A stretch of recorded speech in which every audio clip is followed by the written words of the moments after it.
Okay, um, let me just confirm that we are live and then we will get started.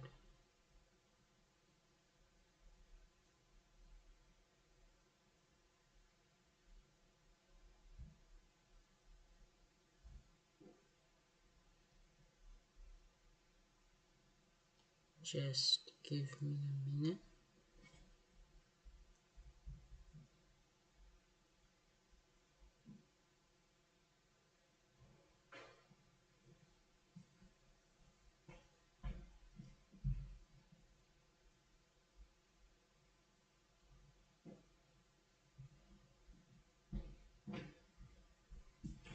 Okay, we'll go ahead and get started. So today is just a review of all the units we did. So it's Unit 9, which is just the full English review. So Units 1 through 8. So, so let's review, obviously, because this is the review session. You've worked so hard the whole year. Now it's time to see what you've learned. So we will review and go over every single unit we've learned so far. And Dixuchi is proud to see how far you've come. And get ready to learn because we're about to review every single unit. Give me a minute.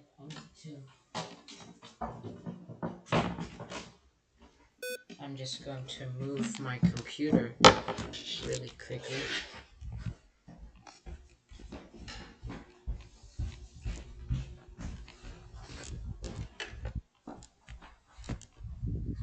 Okay. Sorry about that.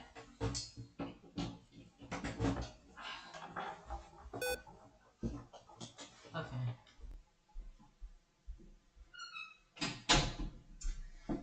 So, anyways, so these are our learning goals for today. We're going to be covering every single unit, units 1, 2, 3, 4, 5, 6, 7, 8, respectively. And here are your tips for success in today's session.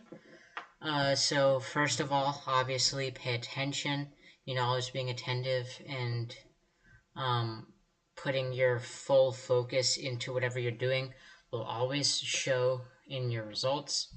Always ask questions when you're confused because these are opportunities for you to learn. And, take notes, right? You want to note anything, sorry, down that you don't understand or you want to revisit, or maybe stuff that you think are important to know. You just keep them in notes. That'd be helpful for you. And also visualize. Visualization is a big skill that you can gain, right? Try to visualize any concept we go over, and always practice, right? Because practice makes perfect. The more and more you practice something, the better you'll be at doing it, right? That's for anything in life, not just for your academics, just anything. The practice makes perfect. And then last but not least, the growth mindset. Things will be hard. That's why you're learning, so that you understand stuff. You won't understand stuff right now, so that's okay. So it's about learning. So it's about the growth mindset. Now it's time to learn. Now we're actually going to learn. So why does ELA matter in real life?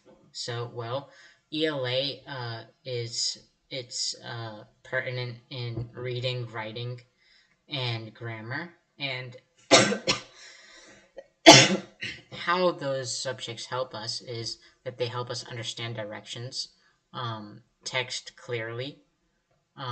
You can watch and understand the news, write emails, and tell stories, and you can also share opinions based off of these reading, writing, and grammar rules, because literally everything you do, from maybe going to the store, making a business plan, maybe you want a new toy, maybe you want to watch a new movie, all of these depend on these language rules, right? Reading, writing, and grammar.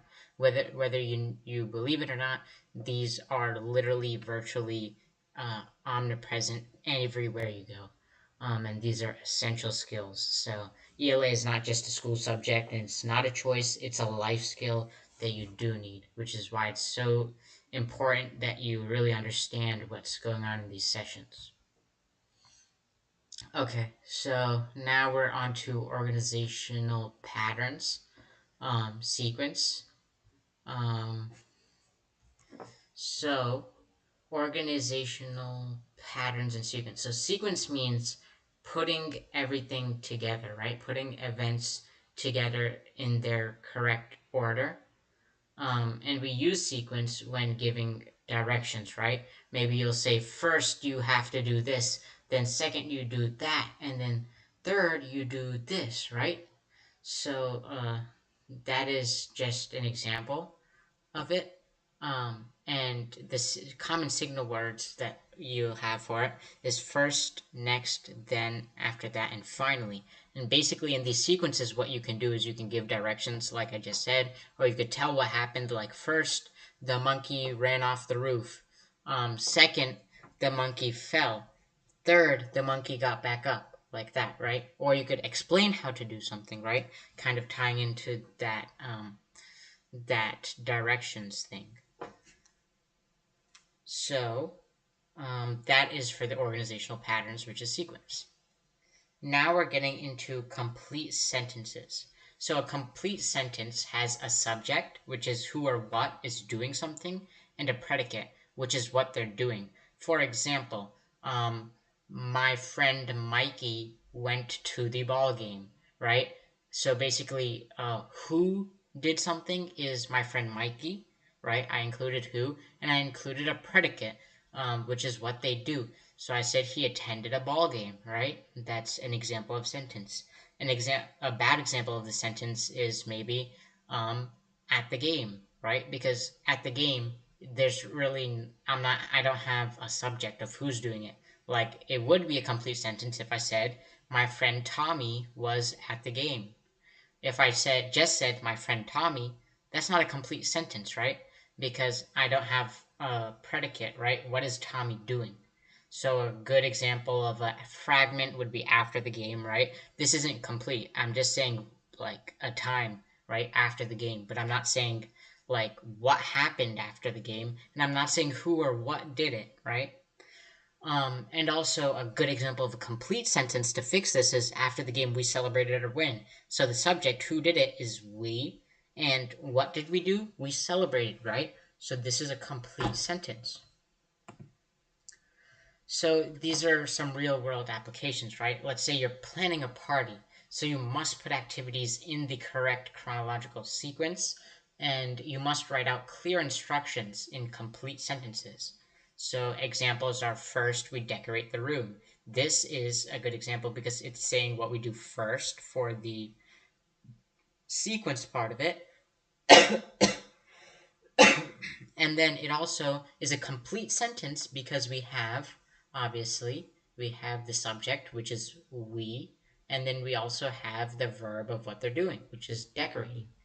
And then the second sentence is a complete sentence. We say next, and then we say we, which is our subject, and then the predicate, what are we doing? We're setting up the games. The third sentence, we is the subject, serve is the verb.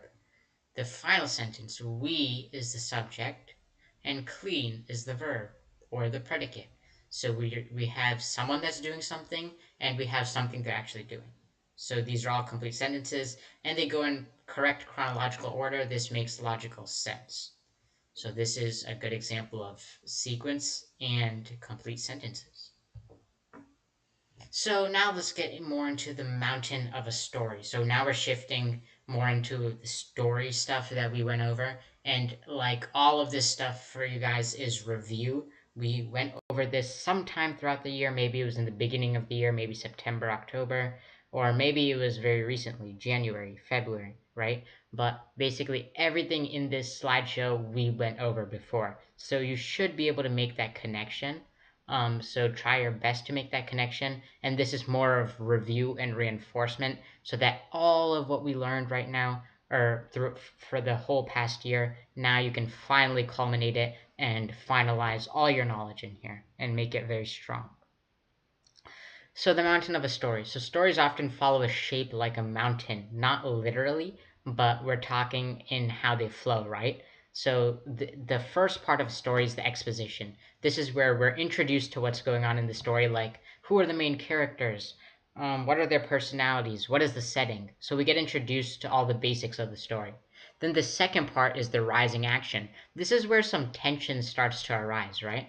This is where maybe the narrator starts to face some challenges. Maybe there's like a big problem going on in the main character's life, right? Maybe there's some obstacles. So this is where the action is really rising.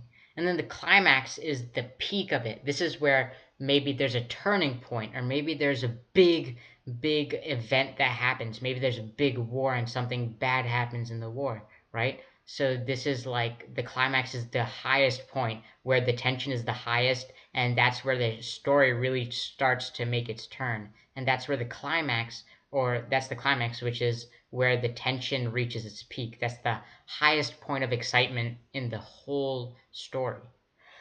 And then the following action is what follows the climax. This is where the resolution is about to be set. This is where maybe the main characters are deciding how to, or they just face the biggest thing. Now they're returning and doing something. We don't know. But basically, this is right after the highest point. And then the resolution is how the story ultimately ends, right? Does the main character win? Does the main character achieve their goal? Do they not achieve their goal, right? So that's the ending. So the story builds up, reaches the top, and then comes back down, which is why we use it like a mountain, right? To demonstrate it. And this is the 5W plus H strategy. I know that sounds like a math equation. It's not a math equation. It's just saying the who, what, when, where, why, which are the 5Ws, and H, which is how. So who, what, when, where, why, and how are the 6 questions good readers ask when they read a story. Why? Because, well, that's just one question I just asked. But why do good readers ask these questions when reading a story? Because this literally will tell you everything, every detail of a story, right? When you talk about the who are the main characters? Maybe who's the antagonist, who's the protagonist, who's the villain, who's the hero? Who are all the characters, right? This is where you get to know everyone, right? And then the what is actually going on? Is there a problem? What did the main character do to overcome that problem, right? This is where you get to the actual plot of it. And then the where is the setting. Where does this story take place? So you can get a better idea and context of the story. And then the when is also when the story takes place, which is also a part of getting a better idea and context of the story. And then the why really allows you to understand the plot better because it says why the main character does something. Maybe why does the story even exist in the first place? It makes you dive deeper into the story. And then the how is how does the author try to depict the story? Or you could also ask, well, how does the main character achieve their goals, right? So these are all questions you can ask while reading a story in order to understand what the story is about. And also, if you want to, an additional part of it is you could also try to identify how the narrator crafts the story in order to achieve their purpose. So these questions help us fully understand the information presented within the story. Now, this is the main idea and supporting details section. So, what is a main idea? Well, a main idea is what the text is mostly about. What is the overall message trying to be conveyed by the author, right? Like, why did the author like actually think of writing this, right? They're not just thinking of writing it just like just as a time pass. Maybe they do, but there's like usually a message behind every story, right? There's always going to be some message behind the story, like what does the author want to convey. So whatever that big message the author wants to convey is the main idea, and the supporting details are the facts that explain the main idea. So for example, a main idea we could have is our school started a recycling program. So there could be like a whole essay detailing all the stuff the school did to start a recycling program. And so in those details, they could say special bins were added, students learned about recycling, trash was reduced by 30%. So these are all details and facts that help convey the main idea, which is that our school started a recycling program. So that's just an example. So supporting details will give facts that explain the main idea. And well, what is the main idea? The main idea is the overall message or overarching message that the author wants to convey in the story. So what is like the big message behind the story? Now, here's a real world application of what we just went over. So, if you see something on the news, you're going to ask your who, what, when, where, why, and how. So, like, who was involved in the news case? What happened in the news case? Where did it take place? When did it take place? Why did it take place? Maybe how did whatever happened in the news report? How did it all like occur, unfold, right? And then based on these, you can decide what is the main idea, right? And then you can use your supporting facts, right, the supporting details to come to your main idea. And now that you understand that, we're going more into units 4 and beyond. Or unit 5, sorry, and beyond. What is an inference? Well, an inference is a smart guess based on clues from the text and what you already know. So you're just inferring what is going on, right? Or you're just taking a guess, right? It doesn't have to just be on what is going on. You can infer basically anything. For example, if the text says Marcus slammed the door and crossed his arms, what can we infer about how Marcus is feeling right now? Well, the inference we can make here is that Marcus is probably upset because what do people do when they slam the door? Or like, how do people usually feel, right? If let's say your parent comes home and then they slam the door and they cross their arms, what would you think? Right? They're probably mad, right? So the text might not explicitly say it, but it's implied, right? So that's when you make your inference. So make a guess based off what the text says, because text won't always explain everything explicitly. They will have subtle details that you have to infer, right? They're not going to say Marcus was infuriated, Marcus was angry. They might not always say that. Sometimes they'll just say Marcus slammed the door and crossed his arms. Then you just infer that Marcus is upset, right? So that is an inference.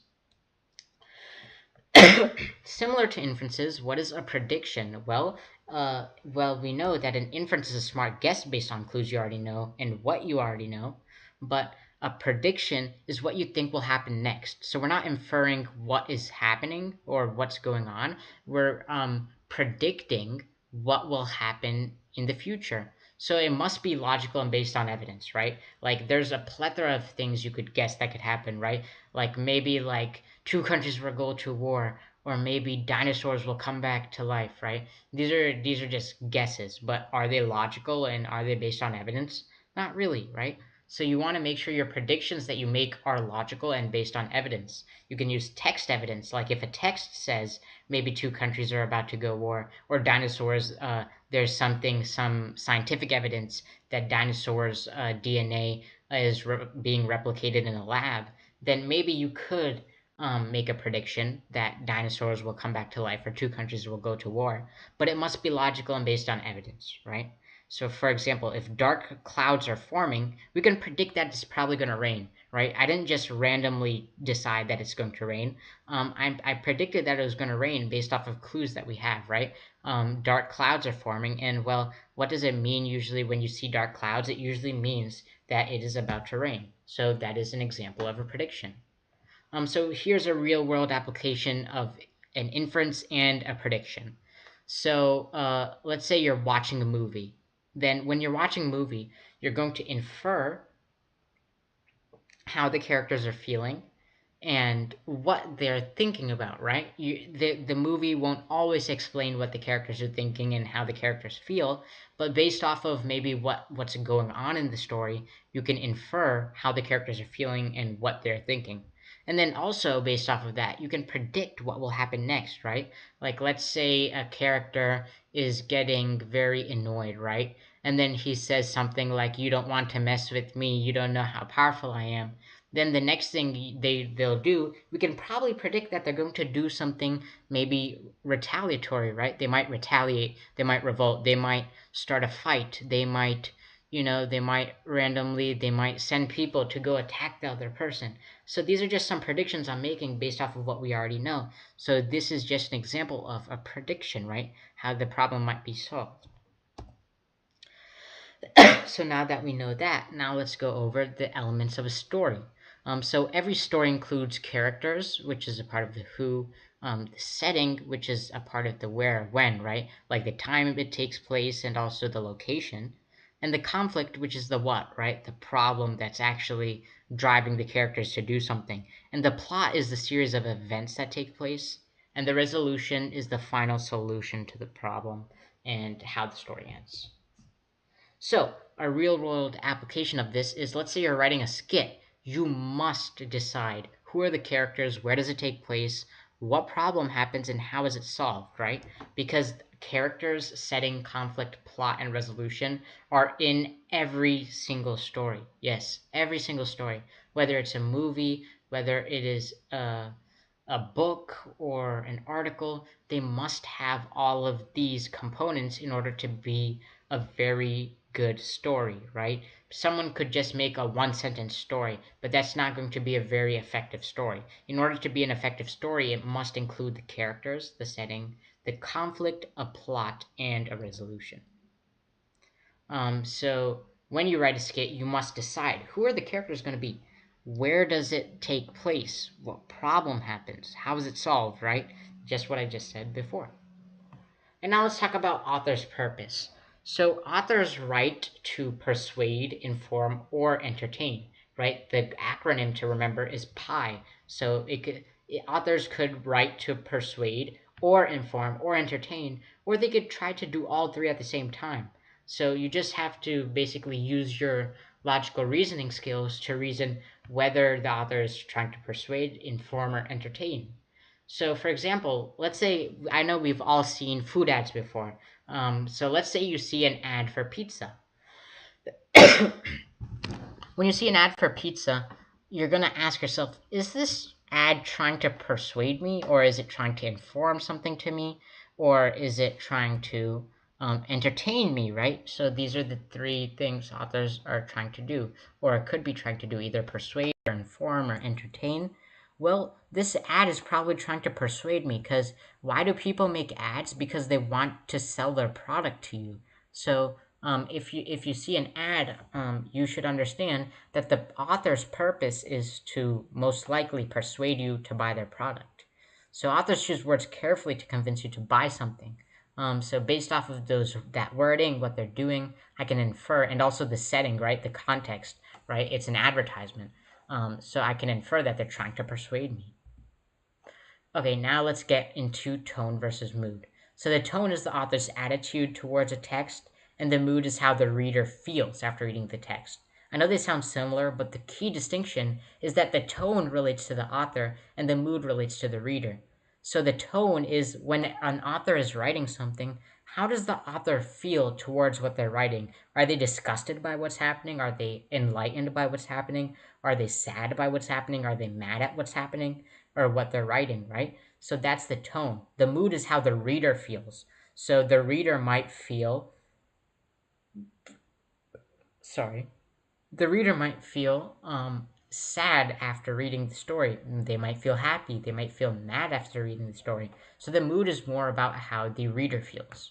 An example sentence is, the old house creaked in the darkness. So the tone, how the author feels, they probably feel a little mysterious about this, right? They want to create a mood of maybe a mysterious mood, but how they feel, well, if I was writing that, I would try to make it mysterious. So I would say that the tone is mysterious. But the mood is how the reader actually takes it, right? The reader, after reading that, will probably feel a little nervous or a little bit scared, right? You wouldn't want to read that maybe at nighttime, because that might sound a little scary, right? So this is, we can just infer that it's probably a reader would feel scared after reading it, while the author probably was feeling mysterious, right? They wanted their text to be a little mysterious. Okay, now what is an idiom? An idiom is a phrase that doesn't exactly mean what it says. Examples: piece of cake. I know you probably heard someone say that was a piece of cake. That exam was a piece of cake. Piece of cake just means easy, right? Another example is break a leg. Before a movie, or before something big, a big event, people say break a leg as a way to say good luck. So it doesn't actually mean I want you to break your leg. It just means it's a idiom. So an idiom is a phrase that doesn't exactly mean what it says, right? So they don't mean break a leg, they mean good luck. Spill the beans. They don't actually mean spill the beans. When someone says spill the beans, they mean just tell me everything, right? Everything that's going on. Hit the books. When someone says hit the books, they don't actually mean take your hand and slap the books, right? They when someone says hit the books, they mean start reading, right? Start learning. So idioms make writing more interesting because they add a form of nuance. Someone is unmuted. Is that? Do you have? Okay. Just wanted to make sure. No worries. Okay. So, yeah. So idioms make writing more interesting because they add a layer of nuance to stories. So that's it. Thanks for being great English students, guys. I have a quick video from Cram Jams. This is under the YouTube standard license. If you want to watch it, it's just a quick song about idioms that I think would be a great way to end the class. I think we already watched this song before, but I think it's a good song, so I'm gonna play it.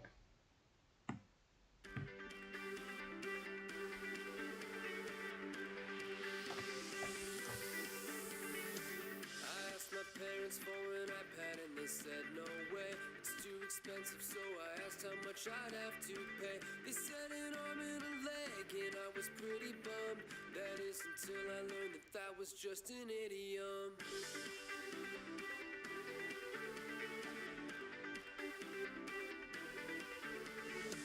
An idiom is a phrase that doesn't make much sense unless you heard it before and you knew what it meant. The words themselves could be used in a different way than what the person means when they use the phrase. Saying you miss it, that's an idiom. Kill two birds with one stone, that's an idiom. Say you give it a shot, that's an idiom. Roll in a china shop, that's an idiom.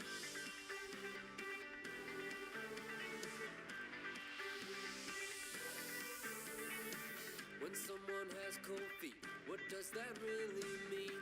That they lost their shoes and their feet will freeze? These are cold feet of a different kind. It means that they got nervous and they changed their mind. If we're in the same boat, we don't have to be at sea. It just means you're in the same situation as me. It's raining cats and dogs is something one might say, but all it really means is that there's lots of rain. That's a piece of cake, that's an idiom. I'm drawing a blade, that's an idiom. Cat's out of the bag, that's an idiom. We're gonna have a blast, that's an idiom.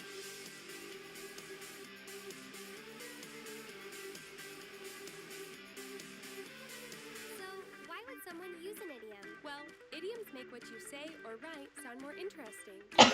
Instead of saying, I'm excited, I could say, I'm over the moon. And that sounds more interesting, right? Exactly. You hit the nail on the head. Let's play it by ear, that's an idiom.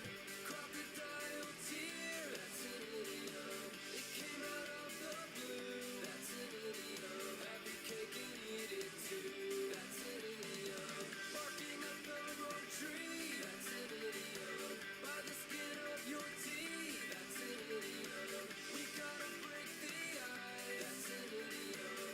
Got bigger fish to fry, that's an idiom.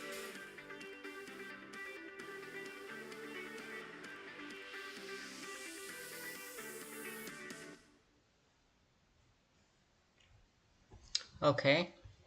Well, that was our last video, guys. So thank you. That's the end of this session. Thanks so much for being great students. And this is it for English for 4th grade. So now you'll only be getting, I think, science and math classes for the rest of the year. And yeah, thank you.